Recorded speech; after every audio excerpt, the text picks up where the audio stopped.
Ahora, mi querido César, esta semana vimos que se cuestionó al actual secretario de la Defensa Nacional, Luis Crescencio Sandoval, sobre otro tema en particular en el que la gente pues ha tenido una deferencia también interesante y tiene que ver con Ayotzinapa. Esta semana el Reforma publica un refrito, yo le digo, de una nota que salió el año pasado en Proceso.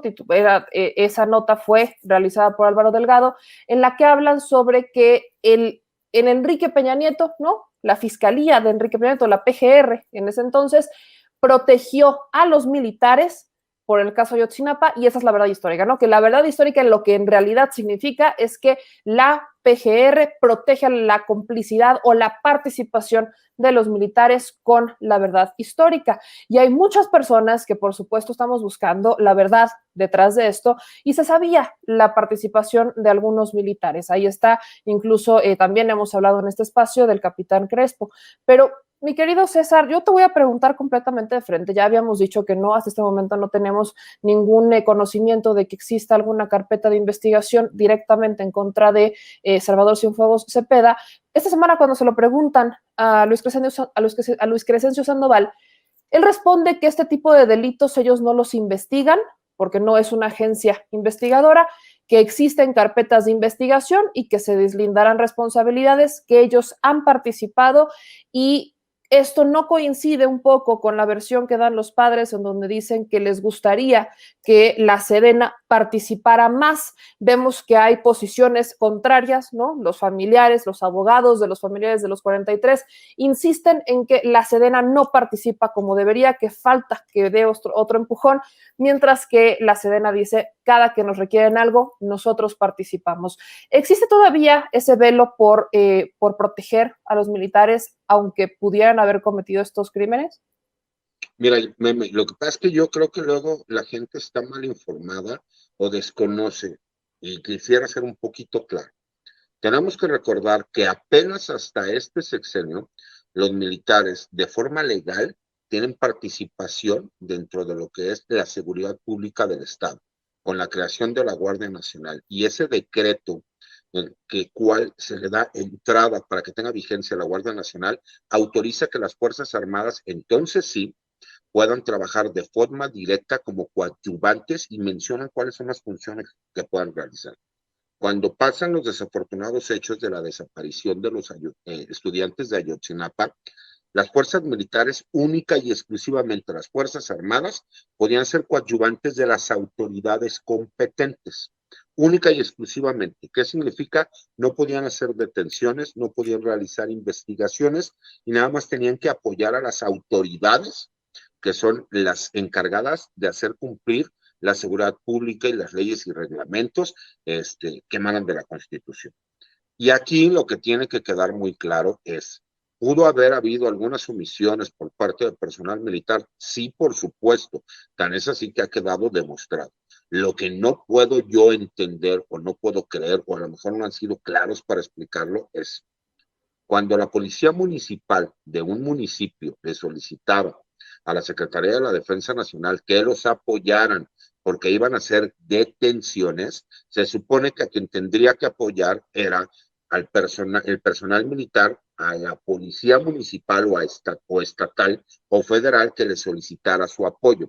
Tan es así que queda claro y obra constancia con la detención del capitán Crespo, de las fotografías que él les toma adentro de una clínica en donde los jóvenes son requeridos para que den sus datos, él tomara los datos y diera la información a lo que era la instalación militar, y él mismo especifica que fue en coadyuvancia a las autoridades municipales. Incluso cuando mencionan que si hubo detenciones de los estudiantes y fueron entregados a la policía municipal, legalmente en aquel entonces eran las atribuciones únicas y exclusivas que podía tener la autoridad militar. Por lo mismo, el personal militar no podía hacer detenciones de jóvenes. Hay personas que dicen, es que si vieron que los estaban maltratando, ¿por qué no se metieron a defenderlos? Hasta donde yo tengo entendido, personal militar no se encontraba presente ni cuando hubo torturas, ni cuando hubo desapariciones, ni cuando hubo absolutamente nada. Y la problemática que hubo aquí es que las autoridades militares en un inicio no permitieron que de forma directa se realizaran investigaciones donde se metieran a los cuarteles militares, porque acuérdate que incluso inventaron que existían crematorios en esa unidad militar, en ese batallón, que supuestamente habían metido a los jóvenes y que ahí los habían incinerado, y se demostró que no era cierto. Entonces tenemos que entender que no es lo mismo lo que vemos ahorita y la ley que existe ahorita a lo que pasó en aquel momento. En aquel momento, aunque el personal militar hubiera estado presente, ellos no podían realizar detenciones y ellos en teoría única y exclusivamente iban como coadyuvantes de las autoridades municipales, estatales y federales. El que quieran involucrar forzosamente al ejército, porque eso hace que la noticia sea muchísimo más escandalosa y que podamos decir que un ejército represor que se prestó para secuestrar y matar jóvenes estudiantes, la verdad es que no se las compro, y no se las compro independientemente de que yo sienta la camiseta del ejército mexicano.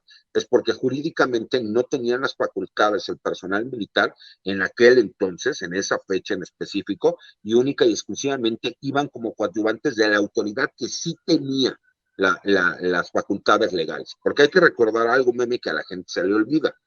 Se supone que a ellos los detienen por estar realizando disturbios y haber realizado supuestamente el robo de camiones de una línea de camiones comerciales y que en teoría solicitó el apoyo de las autoridades municipales. Hubo dos policías de diferentes municipios que participaron y así es como se hace del primer conocimiento del ejército. El secretario de la Defensa es muy claro al señalar, si hubo personal militar involucrado en actos ilegales o que administrativamente fueron incorrectos, por lo que mencionan que en el C5 había personal militar que no dio aviso oportuno sobre determinadas situaciones que se llevaron a cabo. Por supuesto que las líneas de investigación y las carpetas tienen que llevarse a cabo y se tienen que deslindar responsabilidades. Pero incluso yo lo platiqué contigo en su momento. El capitán Crespo se encuentra preso, pero no por la desaparición de los estudiantes, sino porque a él se le imputan delitos contra la salud,